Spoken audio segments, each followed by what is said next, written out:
Hi guys, welcome back to the channel. I hope you guys are doing amazing. You guys are doing great. If you guys are new here, my name is Stephanie. I'm a new UX designer.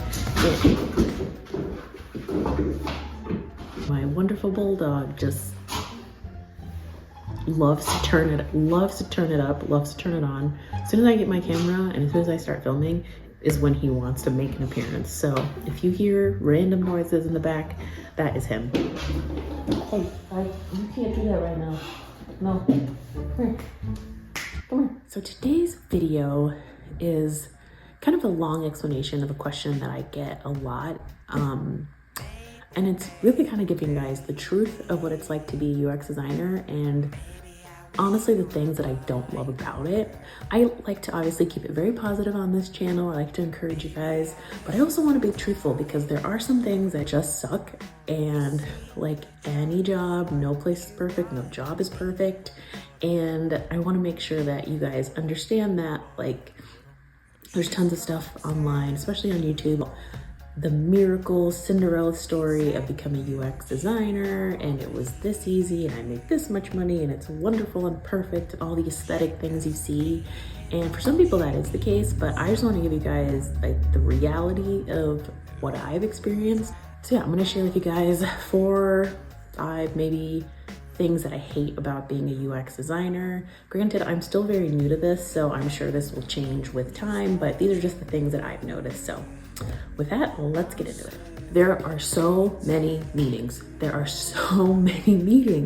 I get meeting fatigue multiple times a week. And yes, this is probably true for a lot of jobs, especially when you're remote. I work from home for the most part. But even on the days that I do go into the office, there are meetings. And I think the reason for that is that design is invited to a lot of meetings. Like let me just run you through the meetings that I've had this week. On average, I am in 3 to 4 meetings a day. Like today, I have 3 meetings back to back, and that's just like a light normal day. Yesterday, I had 5 meetings. I'm inviting to meetings with product ops, with obviously my product manager, with developers. Like I was in a grooming call, I had a story refinement, I had a deep work session. We have every other week, we have our all hands meeting.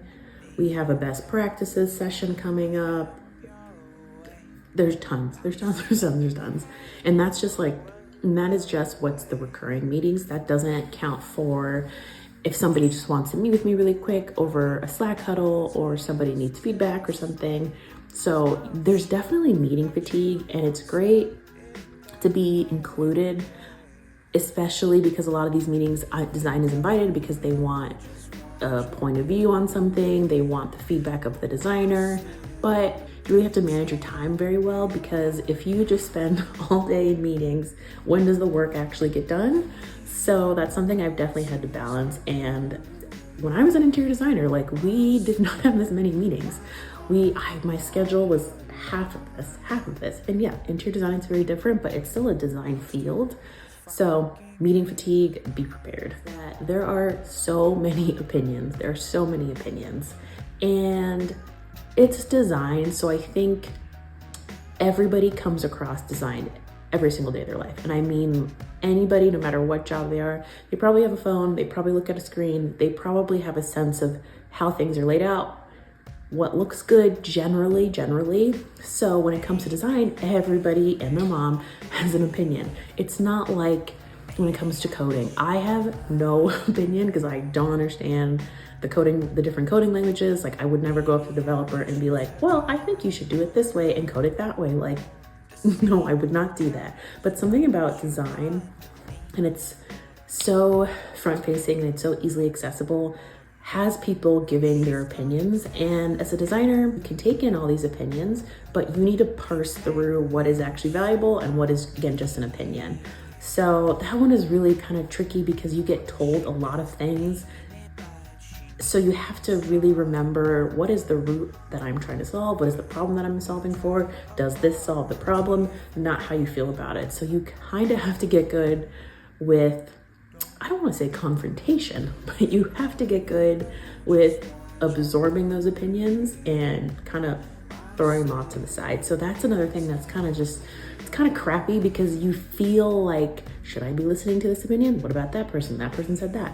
So you can kind of lose your way a little bit if you're not careful and you're not thinking about what the root problem is. And this kind of goes hand in hand with number 2, is you have to be prepared to defend your design ideas and your choices. And this one really sucks. This is probably one of the things that I really dislike the most, is that, and that might be my own like weird feelings about it, is that you really have to go to bat for everything that you designed. And I wish it wasn't that way. I wish there was like this blanket trust of like, you're the designer, you got it.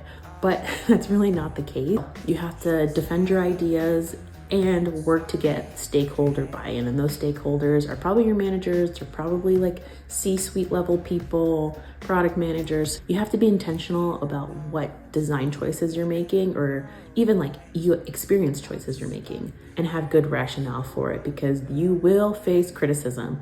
That's another thing.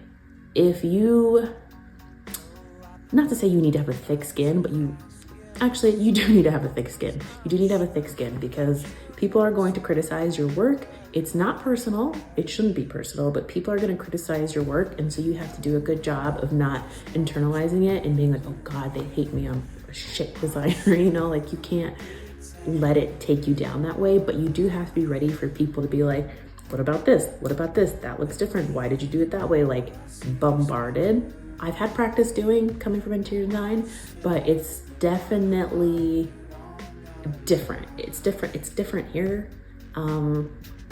There's not as much blanket trust, like I said. So you have to really develop that thick skin, which is the last thing I'll say that really just drives me nuts, is that even though you are advocating for your users, and as a UX designer, UI designer, you are advocating for that user experience, at the end of the day, the business case comes first. I have seen some confrontations, even in the short time I've been at my job, of people debating that, of, well, the users said this and we know it creates customer delight and these are the ways that we think would achieve that, and business just comes in as like, absolutely not, this is not going to get to our bottom line, it's costing us money, and that's it. And like I said, this is true for a lot of businesses, if not all businesses. Like the bottom line is the bottom line. Sometimes hard to reckon with the two when you've been told, advocate for the user, advocate for the user. So like all businesses, it comes down to the bottom line. So hopefully this kind of gives you some insight that no job is perfect, no place is perfect, UX is not perfect. I know it definitely feels that way when you see all these things like glamorizing it on the internet, but at the end of the day, it's a job. Each job has its problems, so you just have to decide like, what problems can you get good with? What are you okay with doing? And if it's UX, great, but just come in, eyes wide open. With that, I'm gonna wrap this up because my dog is barking, my neighbor is shoveling, so things are getting very loud in here. But I hope this was helpful, you guys. Let me know if you have any questions. Don't forget to like, comment, subscribe, share, all the things. And with that, guys, I will see you in the next one.